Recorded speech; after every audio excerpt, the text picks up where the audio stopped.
રહેવું એ તો માનવનો સ્વભાવ છે, સમાજ છે તેથી હું છું.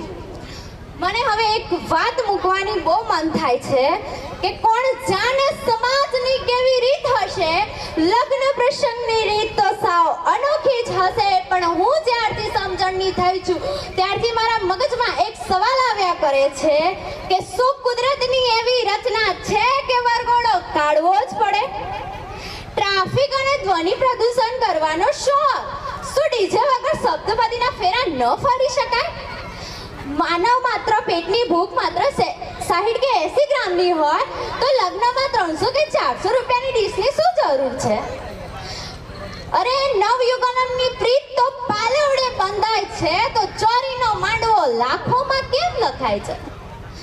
હા, આવા શુભ પ્રસંગે દીકરી પાર્લરમાં જઈ તૈયાર થાય, ઘણા શોખ હોય, ઘણા સપના જોયા હોય, પણ જ્યાં મોર ચાચા ઊંઘમણે દેશ એવા ગીતો ગવાય છે ત્યાં ડીજેના પડઘા કેમ સંભળાય છે? આપણી ગુજરાતીમાં એક કહેવત છે કે લાંબા જોડે ટૂંકો જાય, મરે નહીં ને માંદો થાય. સ્વાભાવિક વાત છે, આવા મોટા ગજાના ખર્ચો મોટા વર્ગ શ્રીમંત વર્ગ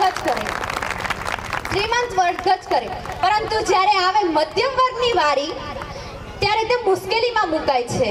આજના દીકરા દીકરીઓની ડિમાન્ડ એક ક્રેઝના કારણે તે મમ્મી પપ્પાને કહેતા હોય છે કે મમ્મી આમ નહીં આમ જ જોઈશે, પપ્પા આટલું નહીં આટલું તો જોઈશે જ.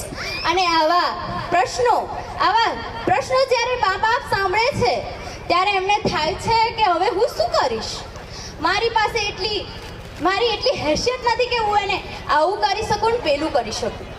ત્યારે તે મા બાપ પોતાની દીકરા દીકરીની ખુશી માટે આમથી આમ લઈને પૈસા તો કરી જ નાખશે ને લગ્ન કરી નાખશે. પરંતુ દીકરીને પરણાવે તે સાસરે જાય, દીકરો હોય તે પોતાના ધંધે લાગે અને વારી આવે પપ્પાની કે જ્યારે એમને આવી કદાચ લોન લીધી હોય, કોઈની પાસેથી ઉસીના પૈસા લીધા હોય, ત્યારે જે ભરવાનો વારો આવે ત્યારે તેમની વેદના શું થતી હશે, તેમને કેટલું દુઃખ થતું હશે. મને એક ઉદાહરણ આપવાનું બહુ જ મન થાય છે કે એક ભાઈ હોય છે તે ટેબલ પર કાચના બીકરમાં કરચલા ભરીને મૂકે છે ત્યારે અને પછી કહે છે હવે હું મારું કામ કરું. ત્યારે સામેવાળા ભાઈ હોય છે ને એ કહે છે કે અરે ભાઈ પેલું ઢાંકણ તો વાગો, કરચલા બહાર નીકળી જશે. ત્યારે પેલા ભાઈએ સરસ જવાબ આપ્યો કે આમાંથી એક પણ કરચલો બહાર નહીં નીકળે, કારણ કે જો એક કરચલો બહાર નીકળવાનો પ્રયત્ન કરશે તો બીજો પગ ખેંચવાનો જ છે, એને પાડવાનો જ છે. અને અત્યારે આપણે એ જ કરી રહ્યા છે. કોઈ ઉપર જાય એ તો ગમતું જ નથી. આપણે એવી હરીફાઈમાં લાગ્યા છે ને આજે. કેવી હરીફાઈ ખબર? આને આવું મામેરું કરે ને મારે એનાથી સારું મામેરું કરવું પડશે.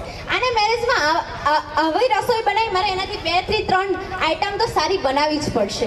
આને આવો મંડપ બાંધ્યો તેથી મારે એનાથી સારો મંડપ બાંધવો જ પડશે. અરે આને આવો બંગલો કર્યો મારે એનાથી 2 ગુણ્યા મોટો બંગલો કરવો પડશે. અને આવી પરિસ્થિતિઓના કારણે આપણે આર્થિક રીતે પાછળ ફંડોળાયા છીએ.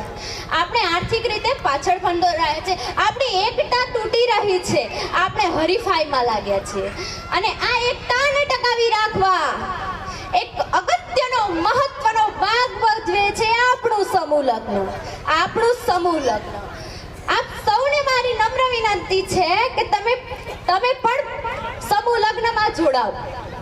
કારણ કે હું પણ જાણું છું ને તમે પણ જાણો છો કે 1 લીટર દૂધને ફાડવા માટે 1 લીંબુનું ટીપું તો કાફી જ છે.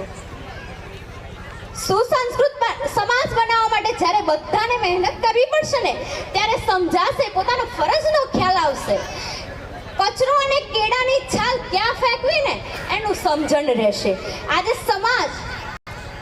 સમાજ ભાવ વગરનો બની ગયો છે. આપણે સૌ અહીં મળ્યા છીએ સમાજના નાગરિક છીએ.